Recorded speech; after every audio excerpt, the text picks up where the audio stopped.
فاتحہ. اس کو تھوڑا سا بڑھا دیجیے.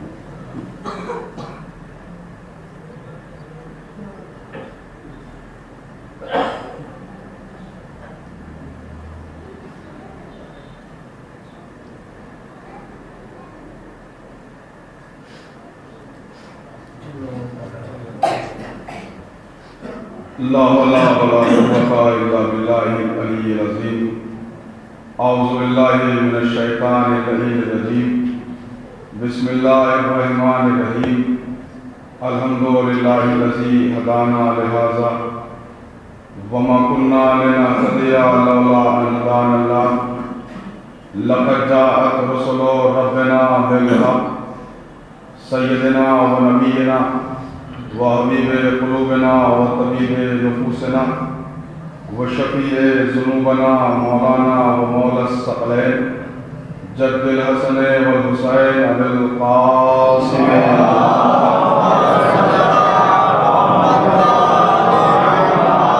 والصلاة والسلام علی آلہ الطیبین الطاہرین المعصومین المظلومین المنتخبین المنتجبین الذين عذب الله عنهم الرجس وطهرهم تطهيرا.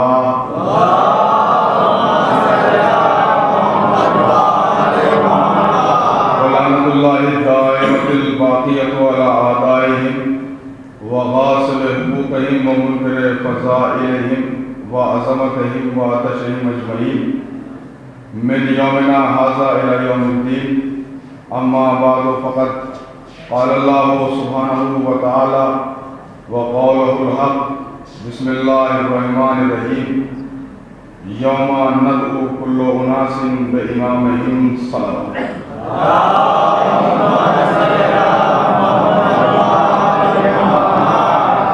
حضرین گرامی، برادران ایمان اور بزرگان ملت، آپ حضرات کی پاک و پاکیزہ سماعتوں کے سامنے قیادت و امامت کے حوالے سے آج گفتگو کا یہ چھٹا روز ہے. الحمدللہ یہ گفتگو بڑی کامیابی اور کامرانی کے ساتھ اپنی منزل تک رواں دواں ہے. میں دیکھ رہا ہوں کہ اس مجمع کے اندر بہت سے لوگ ایسے ہیں جن کو میں پہلی بار اس مجلس میں دیکھ رہا ہوں، تو ان کو اپنے موضوع سے مربوط کرنے کے لیے عرض کروں کہ کائنات کا پروردگار اپنے مخلوقات کی کامیابی اور کامرانی کے لیے اور اس بات کا لحاظ رکھتے ہوئے کہ میرے بندوں کو حشر کے میدان میں اپنی تنگدامانی کا احساس نہ ہو اور ان کو معیشت کے حوالے سے کوئی خوف اور خطرہ محسوس نہ ہو، اس بات کو کا لحاظ رکھتے ہوئے اعلان کر رہا ہے کہ ہم حشر کے دن ہر انسان کو امام کے ساتھ بلائیں گے. اور میں آپ کی خدمت میں مسلسل عرض کر رہا ہوں کہ امامت کی اہمیت کا اندازہ قرآن کریم کے ان چند جملوں سے ہی ہو جاتا ہے کہ اللہ نے یہ نہیں کہا کہ ہم شیعوں کو ان کے امام کے ساتھ بلائیں گے، بلکہ اللہ نے یہ کہا کہ ہم انسانوں کو ان کے امام کے ساتھ بلائیں گے. یعنی عقیدہ امامت رکھنا شیعہ ہونے کی پہچان نہیں ہے، انسان ہونے کی علامت ہے. آپ غور کر رہے ہیں، امامت پر عقیدہ رکھنا، امامت پر ایمان رکھنا، امامت کے اوپر یقین رکھنا شیعہ ہونے کی علامت نہیں ہے بلکہ انسان ہونے کی علامت ہے. تو اس بہترین منصب کو اور ہدایت کی اس بہترین شکل کو کوئی یہ کہہ کر نہ چھوڑ دے کہ یہ تو امامت کا سلسلہ تو شیعوں میں پایا جاتا ہے، لہذا ہمارا اس سے کوئی مطلب نہیں ہے، ہمارا اس سے کوئی سروکار نہیں ہے. اس لیے اللہ نے قرآن کریم میں بڑے احتیاط سے لفظ رکھا کہ ہم انسان کو بلائیں گے، شیعوں کو نہیں، نہ مسلمانوں کو نہ شیعوں کو، ہم انسان کو بلائیں گے. معلوم یہ ہوا کہ جو بھی اپنے آپ کو انسان سمجھتا ہو، بھائی اس سے زیادہ میں آپ کی خدمت میں نہیں عرض کر سکتا، ضروری یہ ہے کہ جو بھی اپنے آپ کو دائرہ انسانیت میں محسوس کرتا ہو اس کے اوپر واجب ہے کہ وہ عقیدہ امامت رکھتا ہو، وہ امامت کے اوپر یقین رکھتا ہو، وہ امامت کے اوپر ایمان رکھتا ہو. تو آج کے زمانے میں اس ترقی یافتہ دور میں بھی مجھ سے دو چار نوجوانوں نے کہا کہ ہم تابوت برآمد کرتے ہیں، علم برآمد کرتے ہیں، تعزیہ برآمد کرتے ہیں، سلجنا برآمد کرتے ہیں. تو ہمارے کالج میں پڑھنے والے یا ہمارے ساتھ جاب کرنے والے کچھ لوگ سوال کرتے ہیں کہ بھائی اس کا لاجک کیا ہے، اس کی بنیاد کیا ہے. آپ کیوں ایک بے جان لکڑی کا احترام کرنے لگے, آپ ایک بے جان کپڑے کا کیوں احترام کرنے لگے, ایک جانور کا کیوں آپ احترام کرنے لگے. تو بات چونکہ میرے موضوع کے مطابق ہے, اس لیے میں نے کہا میں ضرور عرض کر دوں گا. اس لیے کہ ہمیں اپنے بزرگوں نے یہ سکھایا ہے کہ جو کام کرو اس کی بنیاد مضبوط ہو. کہیں ایسا نہ ہو کہ جو کام کرنے جا رہے ہو اس کی دلیل تمہارے پاس نہ ہو اور تمہیں لوگوں کے سامنے شرمندہ ہونا پڑ جائے. تو دنیا کے کسی محاذ پہ بھی, دنیا کے کسی بھی موقع پر اگر یہ سوال کیا جائے کہ آپ علم کیوں اٹھاتے ہیں, سوال کیا جائے کہ تعزیہ کیوں اٹھاتے ہیں, سوال کیا جائے کہ آپ ذوالجلال کی زیارت کیوں کرتے ہیں اور آپ یہ تعزیہ بنا کر اس کا احترام کیوں کرتے ہیں, تو اس میں گھبرانے کی اور پریشان ہونے کی ضرورت نہیں ہے. اس لیے کہ اگر ہم اپنے دل کی بات کہیں, اپنے عقیدے کے مطابق یہ سارے اعمال انجام دیں تو اعتراض کرنے کا حق ہے سامنے والے کو. لیکن اگر یہ ساری چیزیں قرآن کریم کے اندر مل جائیں, نسبت کا احترام اگر قرآن سے ثابت ہو جائے, تو میں سمجھتا ہوں کہ جو اعتراض کرنے والا ہے یا تو وہ قرآن کو تسلیم نہیں کرتا یا تبرکات اعضاء کو تسلیم نہیں کرتا ہے. آپ غور کریں کہ تبرکات اعضاء جو ہے, چاہے ممبر ہو, چاہے علم ہو, چاہے زلزلہ ہو, چاہے دلی ہو, ان سب کے پیچھے قرآنی دلائل موجود ہیں. اگر قرآن میں یہ دلیلیں موجود نہ ہوتی تو ہمیں کیا ضرورت تھی کہ ہم ایک لکڑی کا احترام کرتے, ہمیں کیا غرض تھی کہ ہم کپڑے کا احترام کرتے. میں نے ایک دن آپ کی خدمت میں عرض کیا تھا کہ سارے مسلمان اس کالی چادر کا احترام کرتے ہیں کہ جو رسول کے گوشے مبارک سے منسوب تھی. میں یہ عرض کرتا ہوں کہ اگر کپڑا علم کا کپڑا ہے تو وہ کپڑا بھی کپڑے ہی جو رسول کی چادر کی حیثیت سے لائق کے احترام ہے. بڑی توجہ داروں حضرات ملاحظہ فرمائے, اللہ نے نسبت کے احترام کے لیے قرآن کریم میں بڑا اہتمام کیا ہے. اللہ نے نسبت کے احترام کو سمجھایا. ارشاد ہوا بسم اللہ الرحمن الرحیم, ان الصفا والمروہ من شعائر اللہ. یہ صفا اور مروہ ہماری پہچان ہے, ہماری نشانیاں ہیں, ہماری علامتیں ہیں. یعنی اللہ نے دو چھوٹی چھوٹی پہاڑیوں کو کہا کہ یہ ہماری پہچان ہے, یہ ہماری نشانیاں ہیں, یہ ہماری آیتیں ہیں. ان کو دیکھ کر ہم سمجھ میں آتے ہیں.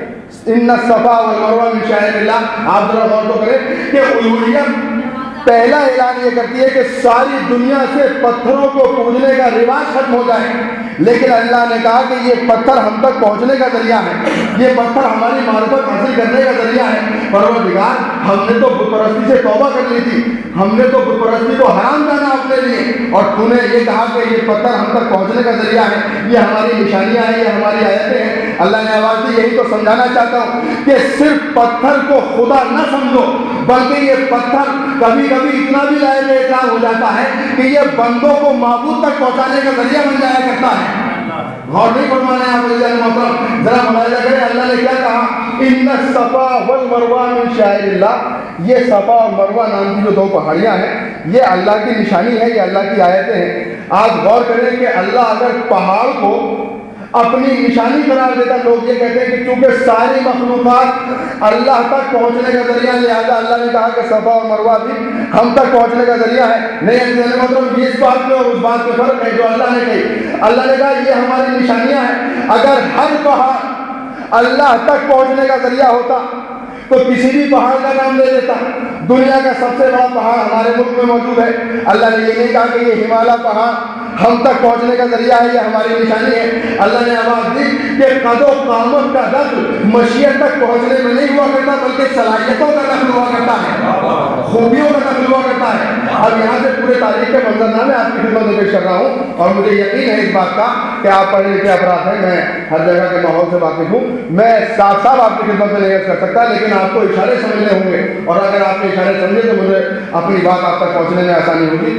اللہ نے کیا کہا کہ ہر پہاڑ اللہ تک پہنچنے کا ذریعہ نہیں ہے, وہ بھی مخلوقات پروردگار میں شامل ہے, لیکن ہر پہاڑ اللہ تک پہنچنے کا ذریعہ نہیں. یہ سب سے بڑا پہاڑ ہے لیکن اللہ تک پہنچنے کا ذریعہ نہیں. کیوں پروردگار کا اس بات کو سمجھو, اس اہمیت کو سمجھو کہ اللہ تک پہنچنے کے لیے کسی بڑے خاندان کا ہونا ضروری نہیں ہے, کسی بڑی شخصیت کا ہونا ضروری نہیں ہے, بلکہ وہ صلاحیتیں اگر چھوٹے انسان میں بھی پائی جائے تو اللہ تک پہنچنے کا ذریعہ ہو جاتا ہے. تو کسی بڑے چیز کی ضرورت نہیں ہے. اب کوئی یہ نہ کہے کہ وہ بڑے خاندان سے تھے, ان کا قد اتنا اونچا تھا, وہ اتنے بڑے دولت مند تھے, وہ اتنے بڑے امیر تھے, وہ اتنے بڑے بادشاہ تھے, وہ اتنے بڑے شہنشاہ تھے. اللہ کے یہاں دولت کی حیثیت نہیں ہے, اللہ کے یہاں امیر کی حیثیت نہیں ہے, اللہ کے یہاں ذمہ داری کی حیثیت نہیں ہے,